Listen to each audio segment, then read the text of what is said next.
Aujourd'hui, nous allons parler de l'importance de s'entraîner à rédiger une lettre formelle pour l'examen DELF. La lettre formelle est une partie vraiment essentielle de l'épreuve d'expression écrite. Elle peut influencer grandement votre note finale. Dans cette vidéo, je vais vous montrer un exemple de lettre formelle et vous fournir un modèle pour vous aider à comprendre quelles parties sont cruciales pour réussir cette épreuve. Restez avec nous pour améliorer vos compétences en rédaction et augmenter vos chances de réussir cette épreuve. C'est parti!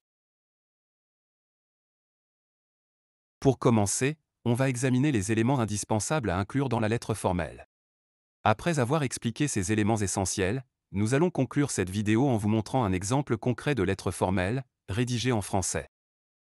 Cela vous aidera à mieux comprendre comment appliquer ces concepts dans la pratique. Donc restez avec nous jusqu'à la fin pour cet exemple. Tout d'abord, sachez que cette épreuve a une durée d'1 heure, et vous aurez un seul exercice à accomplir. Cet exercice consiste à argumenter un point de vue personnel, sur un sujet donné. Vous pouvez être amené à écrire une contribution à un débat, une lettre formelle, un article, ou tout autre format précisé par la consigne. Peu importe le format, l'objectif est le même, prendre position sur un sujet, et argumenter, pour défendre vos idées. Pour le niveau B2, vous devrez rédiger un minimum de 250 mots. Vous avez la liberté d'écrire davantage si nécessaire, mais il est impératif de ne pas écrire moins de 250 mots. Cela reflète votre capacité à développer vos idées en détail. L'essence de cette épreuve est de persuader, et de convaincre le destinataire de votre point de vue.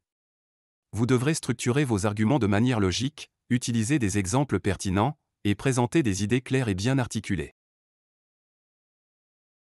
Pour la date et le lieu, vous devez utiliser un « à » avec l'accent. Par exemple, à Paris. Et ensuite, mettre la date, donc par exemple, 3 janvier 2020. Pour ce qui concerne les informations personnelles, inventez un nom, et inventez les autres informations aussi. Donc l'adresse et le numéro de téléphone. Si vous voulez utiliser une adresse française, il faut toujours mettre le numéro avant le nom de la rue. Il faudra mettre aussi le code postal. Vous pouvez en apprendre un ou deux que vous pourrez utiliser. Les numéros de téléphone en France sont composés de 10 chiffres et commencent par un 0. Le destinataire, c'est la personne qui va recevoir la lettre. Par exemple, Monsieur le maire. Ou Madame la directrice. En fonction de la personne à laquelle vous vous adressez. L'objet doit être résumé dans une phrase. Et ici vous allez écrire « objet », et la phrase qui indique le but de votre courrier. Pour la première partie du texte, vous allez vous présenter et expliquer la raison pour laquelle vous écrivez le courrier. Après, vous devez essayer de vous mettre à la place du destinataire. Pour réussir à le convaincre plus facilement. Ensuite, vous pouvez critiquer ou demander ce que vous voulez obtenir par rapport à l'objet de votre lettre. Après, vous pouvez proposer des solutions possibles pour le problème que vous venez d'indiquer. Dans cette partie, vous mettrez aussi les phrases de conclusion. On en verra un exemple à la fin de la vidéo. La lettre F indique la position de la signature.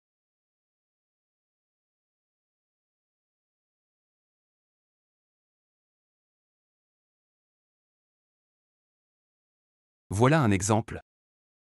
Je me permets de vous adresser la présente lettre, afin de signaler une situation préoccupante qui affecte notre communauté. Il s'agit de la quantité excessive de déchets qui envahit actuellement nos rues, ce qui compromet à la fois la propreté de notre ville et notre qualité de vie. Je souhaite attirer votre attention sur ce problème pressant et solliciter votre intervention.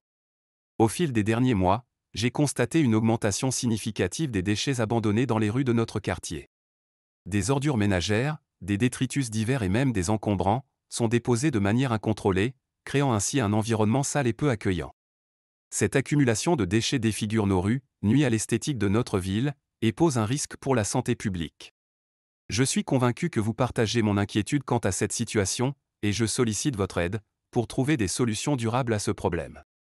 Il est essentiel de sensibiliser nos concitoyens à l'importance de la gestion responsable des déchets. Des campagnes éducatives pourraient être mises en place, afin d'informer les résidents sur la collecte des déchets, les horaires, et les endroits désignés pour le dépôt de ces derniers. De plus, nous pourrions envisager d'augmenter les patrouilles de police, et d'imposer des sanctions pour ceux qui enfreignent les règles de collecte des déchets. La mise en place de poubelles publiques supplémentaires et de points de collecte pour les matériaux recyclables pourrait également contribuer à résoudre ce problème. En conclusion, j'implore votre aide pour résoudre ce problème et restaurer la propreté de nos rues.